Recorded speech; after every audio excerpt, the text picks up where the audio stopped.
You're a podcast listener, and this is a podcast ad. Reach great listeners like yourself with podcast advertising from Libsyn Ads. Choose from hundreds of top podcasts offering host endorsements, or run a reproduced ad like this one across thousands of shows to reach your target audience with Libsyn Ads. Go to libsynads.com now. That's LIBSYN ads.com. Welcome to Radical Personal Finance, a show dedicated to providing you with the knowledge, skills, insight, and encouragement you need to live a rich and meaningful life now while building a plan for financial freedom in 10 years or less. My name is Joshua Sheets. I'm your host. Today, we are going to discuss something fun. National debt. 5 years ago, I released a couple of podcasts episodes 628, called Federal Debt, the Ticking Bomb That No One Is Willing to Defuse, and number 629, in-depth version, Federal Debt, the Ticking Bomb That No One Is Willing to Defuse. And in those podcasts, I gave, especially in 629, the in-depth version, I gave an extensive, detailed discussion of all of the factors affecting the U.S. national fiscal situation, the growing debt, the never-ending deficit. We went through all the details all of the numbers in painful detail.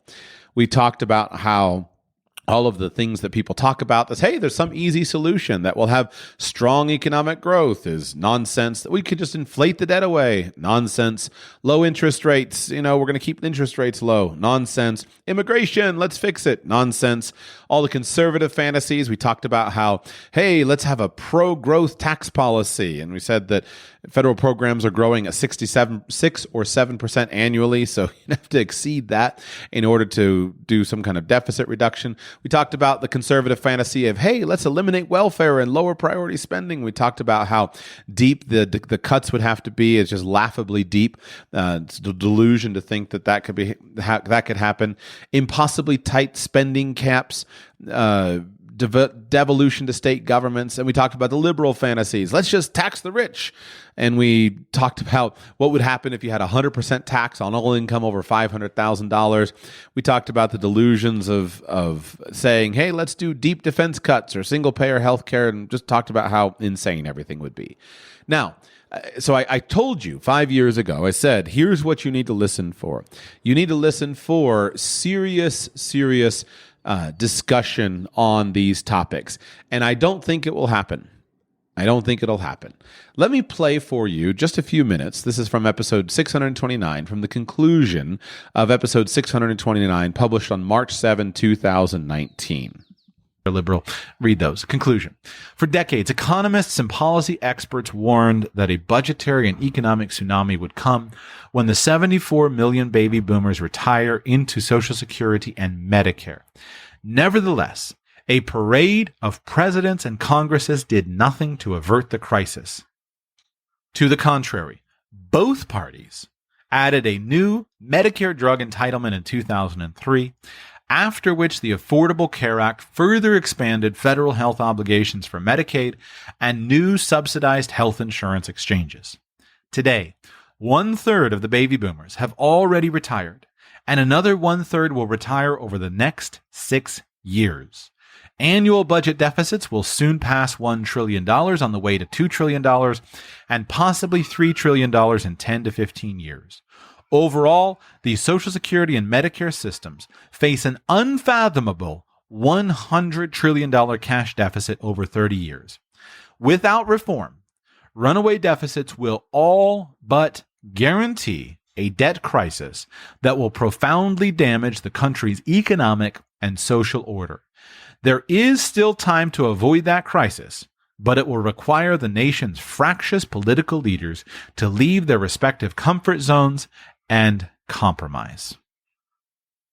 Now, before we continue, let's go to the U.S. House of Representatives just this week, and let me play you a 3-minute audio clip. It's necessary that I give you the context. So here's the context from a USA Today article on what I'm about to play for you. Representative Marjorie Taylor Greene, Republican from Georgia, and Representative Alexandria Ocasio-Cortez, Democrat from New York, butted heads at a House Oversight Committee markup session Thursday night after Greene attacked Representative Jasmine Crockett, Democrat from Texas, saying she was wearing, quote, fake eyelashes. The meltdown began as lawmakers were discussing the issue of holding Attorney General Merrick Garland in contempt for refusing to release audio recordings of President Joe Biden's interview with Special Counsel Robert Hur. Hur released a scathing report earlier this year that described Biden as a, quote, well-meaning elderly man with a poor memory. Now, let's listen to the audio. As far as I can tell, this is a 3-minute and 10-second audio clip that I believe is unedited. I'd like to know if any of the Democrats on this committee are employing Judge Merchan's daughter. This is Greene speaking, Representative Greene. Please tell me what that has to do with Merrick Garland. Is she a porn star? Oh, Goldman. That's right. He's advising. Okay. He's advising who? What? Do you know what we're here for? You know we're here about AG. I don't think you know what you're here for. Well, you the one talking about. I think your fake eyelashes are messing up. No, what you're ain't reading. nothing. Hold on. Listen. Order. Mr. Chairman, that's beneath even order of your committee. Order. I do have a point of order, and I would like to move to take down Ms. Greene's words. That is absolutely unacceptable. How dare you attack the physical appearance of another person? Are your feelings hurt? Her words down. Aw. Oh, girl, baby girl. Oh, really? Don't even play. with Baby me. girl? I don't think we are going to so. move, and we're going to take your words down. I second that motion. So who will have to pay us? Okay. Ms. Greene agrees to strike her words. I believe she Chair needs to apologize. recognizes No. Mr. She Perry. needs to Okay, apologize. hold on. Then after Mr. Perry's going to be recognized, then Ms. Greene I'm not has 4 minutes and apologizing. 21 Well, seconds. then you're reserve not the right to striking your object. words. I am Mr. not Chair, apologizing. Now let's go. Come on, guys.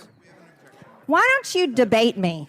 Mr. Chairman, the it's minority. pretty No, self-evident. You're not. Yeah, you're out not- of order. you don't have enough You're out of order. intelligence. Chair recognizes Mr. Perry.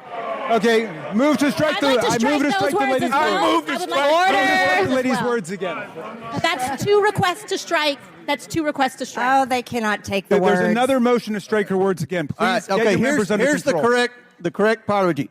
Ms. Greene, do you agree to unanimous consent to strike your words? I repeat again for the second time. Yes, I'll strike All right. my words, That- but I'm not all right. apologizing. Without objection. Not apologizing. Chair, 21 seconds. Mr. Chair, point of order.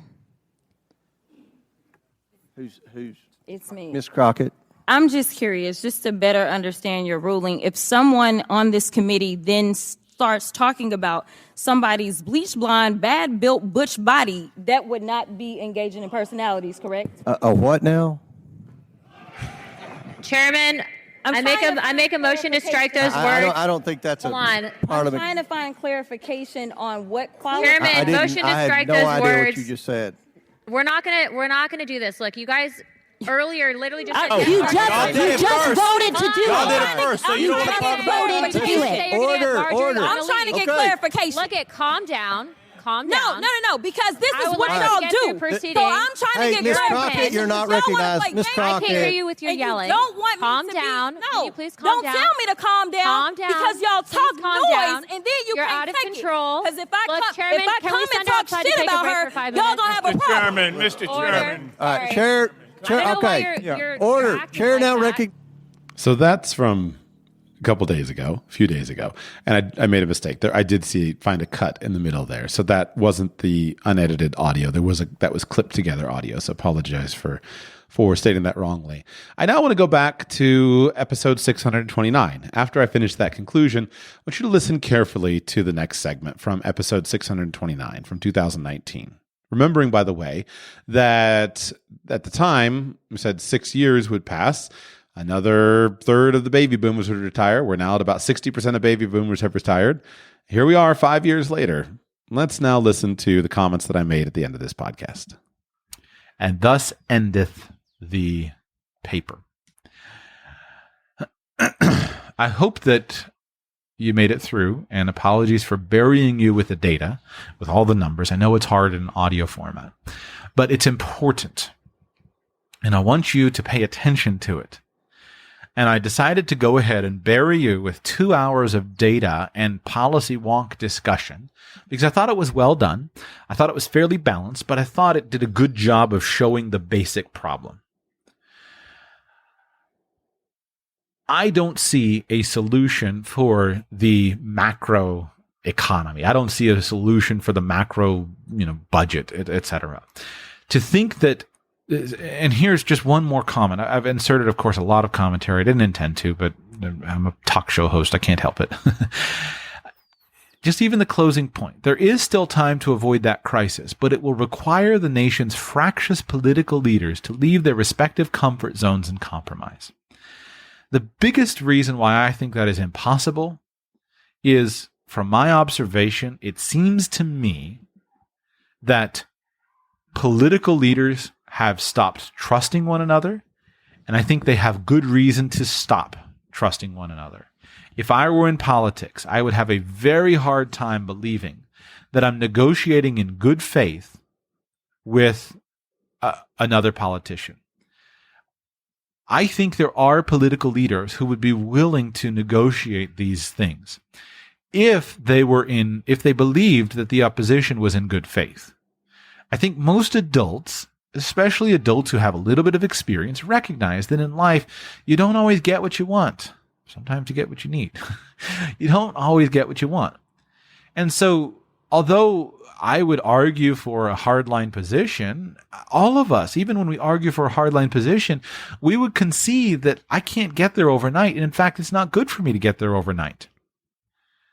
Almost any person in almost any issue that you look at who would make a hardline argument would concede that you need time for things to adjust. But how much trust would you have if you were a political leader that your opposition is in good faith? I don't think anybody on any side of the political issue thinks that their opponents are acting in good faith. I've tried to read activists on all sides of the political debate, and what I observe in my reading is nobody thinks the other side is genuine.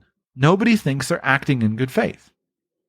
And I think everybody has substantial evidence that would say that they're right. I don't know about you, but those maniacs yelling at each other, I think should be considered as pretty decent evidence. One hardcore lefty, other hardcore righty, absolute maniacs. Let's continue. Being of the more conservative political bent, the more freedom-oriented political bent, I would like to believe that my side is better, but I would have to concede that that could just be my own desire to see that confirmed. I think it might be true, but I see enough that I can understand how people who would be a night and day different from me would say, you're not acting in good faith. I can see that. So what do I have to defend?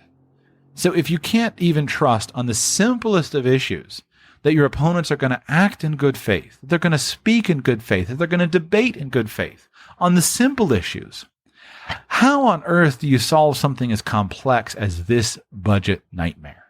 I don't know about you, but kind of a simple issue to deal with a current thing in a subcommittee.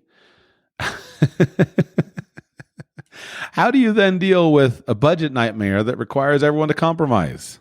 Back to the tape. How do you get there? Now, I hope I'm wrong. I desperately hope I'm wrong. Because, friends, we don't want to go through a budget, an economic crisis. It is a nightmare. It is a nightmare. We don't want to do it. It is not. If it's your fantasy that you think, well, there's going to be no rule of law. Without rule of law, I'm going to be able to do what I want. Nonsense. It is a nightmare. It is an absolute nightmare. We don't want to go through it.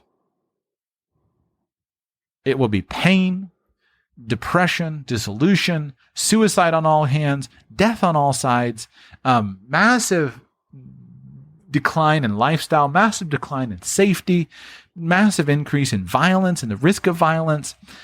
It's not, you don't want to go through it. I don't want to go through it. So I desperately hope I'm wrong. And if I can find evidence that says that I'm wrong, I will share that with you. Haven't found it yet. The data seems pretty clear.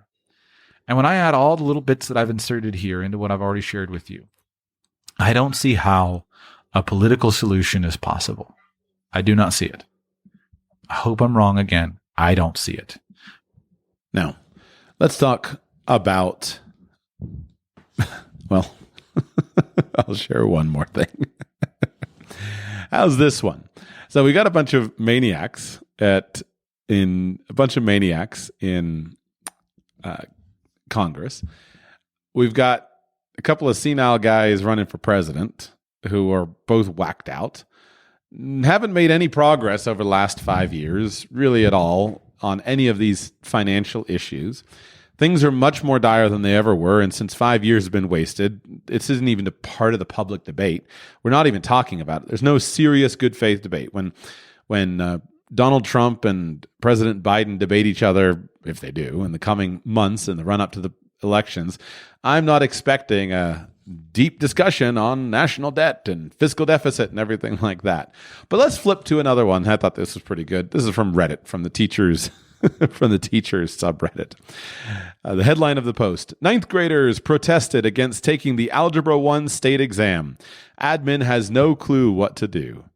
Students are required to take and pass this exam as a graduation requirement. There is also a push to have as much of the school testing as possible in order to receive a school grade. I believe it is about 95% attendance required. Otherwise, they are unable to give one. The ninth graders have vocally announced that they are refusing to take part in state testing anymore. Many students decided to feign sickness, skip, or stay home, but the ones in school decided to hold a sit-in outside the media center and refused to go in, waiting out until the test is over. Admin has tried every approach to get them to go and take the test. They tried yelling, begging, bribing with pizza, warnings that they will not graduate, threats to call parents and have them suspended, and more to get these kids to go, and nothing worked. They were only met with, "I don't care," and many expletives. While I do not teach Algebra 1 this year, I found it hilarious watching from the window, as the administrators were completely at their wits' end dealing with the complete apathy, disrespect, and outright malicious nature of the students we have been reporting and writing up all year. We have kids we haven't seen in our classrooms since January, out in the halls and causing problems for other teachers, with nothing being done about it. Students that curse us out on the daily return to the classroom with treats and a smirk on their face, knowing they got away with it. It has only emboldened them to take things further. We received the report at the end of the day that we had only 60% of our students take the Algebra 1 exam out of hundreds of freshmen. We only have a week left in school, counting down the days. So, I don't know what to say. I just thought this whole set of affairs was funny in a sad and horrific kind of sense. Here's your black pill for the day. What I would encourage you is simply, if you're interested, go back to episode 628 or 629. I would suggest 629, the in-depth version, where I go through all the numbers of the fiscal deficit. And at this point in time, I continue to not see that there's any even proposal, any proposal whatsoever. Point out to me any proposal for stabilizing and improving the U.S. fiscal situation. It's absolutely horrific. Now, none of us knows what that actually will mean. It's completely uncharted territory for a government like the United States to be on the track that it's on. We can see what has happened in some other countries that have done similar things. None of them are at the scale of the United States, and none of us have any idea. So who knows? Maybe it could be an absolute catastrophe. Maybe not. After all, the United States is not Zimbabwe. The United States is not Venezuela. But pay attention. Pay attention. Politics ain't going so well right now. And I think you should pay attention to that.